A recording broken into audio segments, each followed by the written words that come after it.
Hi மாமி. Hi. இன்னைக்கு என்ன ஸ்பெஷல் நம்ம வீட்டில்? இன்னைக்கு வந்து நம்ம வீட்டில் பருப்பு கீரை கடைய போகிறோம். ஓகே. அதுக்கு தேவையான பொருள்லாம் பார்க்கலாமா? ஒரு கட்டு கீரை எடுத்துருக்கேன். அதில் ஒரு கட்டில் எங்களுக்கு கொஞ்சம் வேஸ்ட் ஆகி போச்சு. அதனால் வந்து 100 பருப்பு ஊற வச்சுருக்கேன். 1/2 hour ஊற வச்சா போதும்.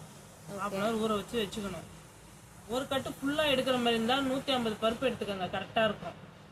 பருப்பு அதிகமாகவும் கீரை கம்மியாகவும் சிலர் விரும்புவாங்க. ஃபஸ்ட்டு சீரகம் 1/2 ஸ்பூன் சீரகம் போட்டுக்கிறோம். இதில் போட்டுட்டு இதில் வந்து 1/2 ஸ்பூன் மஞ்சள்தூள் போட்டுக்கிறோம். 1/2 ஸ்பூனுக்கு கொஞ்சம் கம்மியாகவே போட்டுக்கோங்க. போட்டுட்டு அதுக்கு தேவையான பொருள்லாம் பார்க்கலாம். இப்போ 4 பச்சை மிளகாய் கீரி வச்சுருக்கேன். 2 பெரிய வெங்காயம் கட் பண்ணி வச்சுருக்கேன்.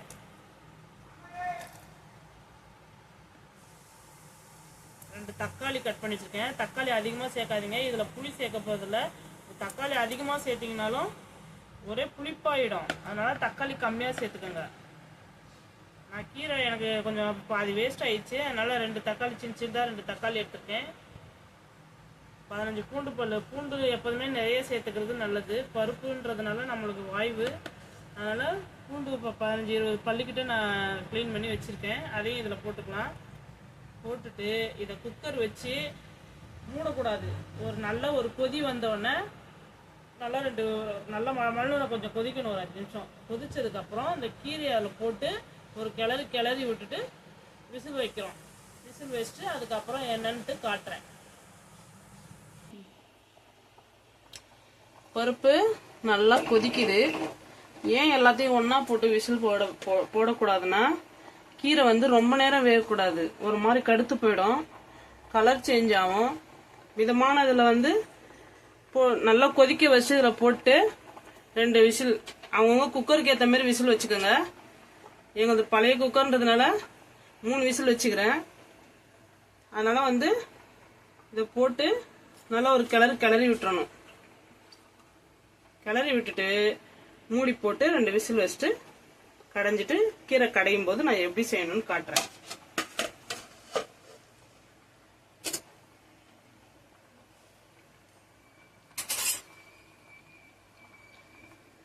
கீரையை நல்லா கிளறி விடுங்க. மேலே இருக்கிற பருப்பை தூக்கி விட்டு கீழே கீரையை தள்ளி விட்டிங்கன்னா நல்லா இதுவாயிடும். நல்லா கொதிச்சு இதுவாயிடுச்சு. இப்போ வந்து மூடி போடுறோம். மூடி போட்டு எங்களது விசில் சரி கிடையாது.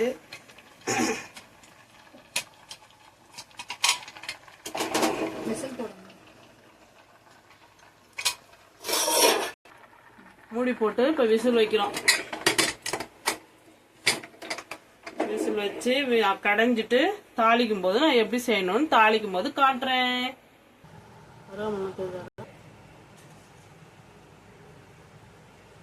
ஹாய், வாங்க இப்ப குக்கரை திறந்து பாப்போமா?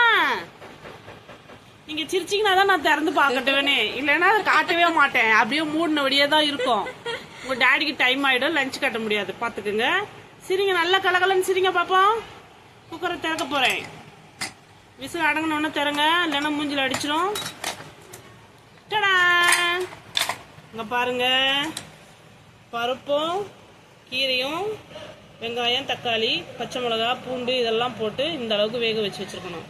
ரொம்ப வேக வச்சிங்கன்னா கீரையோட டேஸ்டே போயிடும், அந்த பருப்பே தெரியாது. அதனால் பூ மாதிரி மலரணும், கீரையும் ஒரு ஆவில வெந்திருக்கணும். ஓகே, இப்போ வந்து நம்ம கீரையை வந்து மண் செட்டில் சிட்டு மாத்திரம் கீரையாக எடுத்து போடுங்க. தண்ணியோட போட்டிங்கன்னா கீரை கடைய முடியாது. அதனால் இதை போட்டு கடைஞ்சிட்டு தாளிக்கும் போது உங்களுக்கு காட்டுறேன். சரிங்களா? வெயிட் பண்ணுங்க.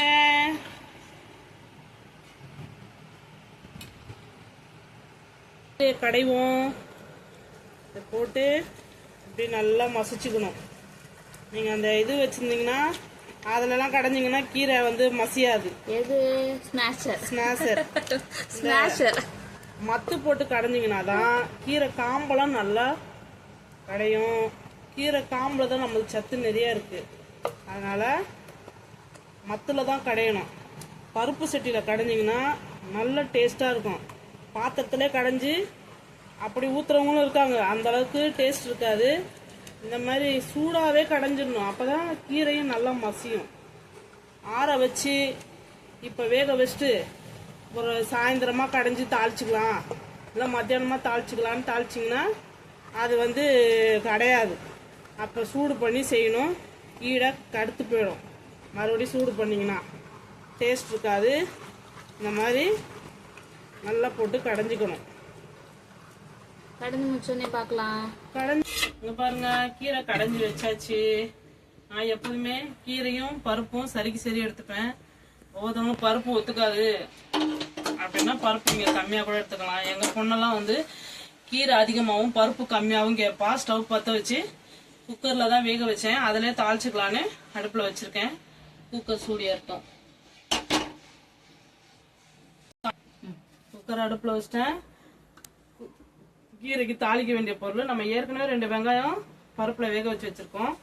இது டேஸ்ட்டுக்கு தான். இது மாதிரி செஞ்சு பாருங்க. குழந்தைங்க சாப்பிடாத குழந்தைங்க கூட பருப்பு கீரைனா டேஸ்ட்டாக சாப்பிடுவாங்க. 2 வெங்காயம் வெட்டி வச்சுக்கணும். 4 காஞ்ச மிளகாய் கிள்ளி வச்சுருக்கேன். தாளிக்கிறதுக்கு கருவேப்பிலை வச்சுருக்கேன். எண்ணெய் ஊற்றி கடுகு போட போகிறோம்.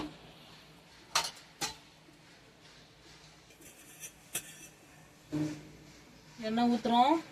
நாங்கள் வந்து கடலை எண்ணெய் தான் யூஸ் பண்ணுறோம். நீங்கள் எந்த எண்ணெய் வேணாலும் யூஸ் பண்ணிக்கலாம். போட்டு ஒரு 1/2 ஸ்பூனு, நான் எப்போதுமே கடுகு நிறைய சேர்த்துப்பேன், உடம்புக்கு நல்லதுன்ட்டு. மென்சஸ் ஆகாதவங்க கூட கடுகு போட்டால், கடுகு நிறைய சேர்த்துக்கிட்டோம்னா ப்ளீடிங் நல்லா போகும். அதனால கடுகு எனக்கு ரொம்ப பிடிக்கும், எனக்கும் பிடிக்கும், என் பசங்களுக்கும் பிடிக்கும். அதனால நான் எதுலையுமே எல்லாத்துலேயுமே கடுகு நிறைய சேர்த்துப்பேன். போட்டுட்டு இதில் வந்து 1/2 ஸ்பூன் தனியாக உளுந்து போட்டிங்கன்னா சாப்பிடும்போது டேஸ்ட்டாக தெரியும். நல்லா மெண்டு சாப்பிட்றதுக்கு நல்லாயிருக்கும். போடுறேன் உளுந்து. அது நல்லா பொரியட்டும். பொரியிட்டு சும்மா 2 வெந்தயம் மட்டும் போடுங்க. இங்க பாருங்க, 2 சும்மா 4 வெந்தயம் தான் போடுறேன், அது வாசனைக்கு தான். காஞ்ச மிளகா போடுறேன், கருவேப்பிலை போடுறேன். அது நல்லா பொரியட்டும்.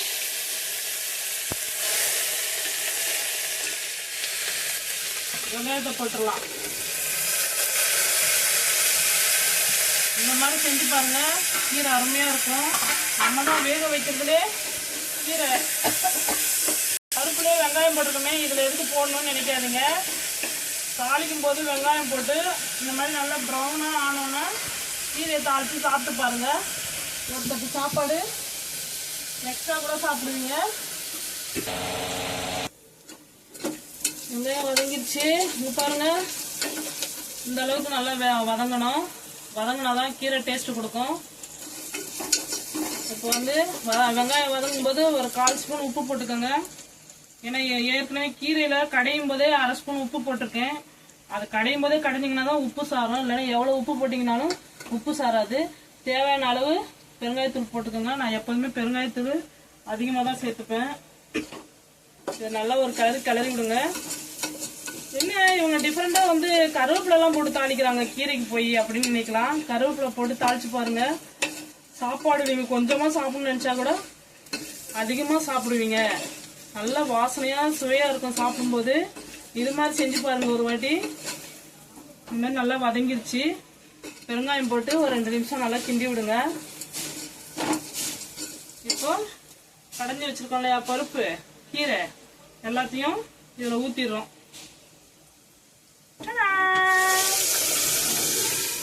பார்த்து ஊற்றுங்க, தெரிக்கும்.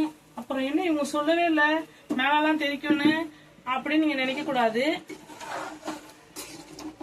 இந்த சட்டியில் கொஞ்சம் தண்ணி ஊற்றி அதில் அலம்பி அதில் ஊற்றிக்கலாம். ரொம்ப தண்ணியாக வச்சிடாதீங்க, கீரை டேஸ்ட்டு போயிடும். இப்போ வந்து கீரையை நல்லா இந்த மாதிரி பருப்பு இது அலம்பிட்டு இதில் அப்படியே ஊற்றிடுறோம். ஊற்றிட்டு இதை ஐயில் வச்சுட்டு ஒரு 2 ஸ்பூன் மேலே நெய் விட்டுக்கலாம். டேஸ்ட்டாக இருக்கும். இது மாதிரி செஞ்சு பாருங்கள்.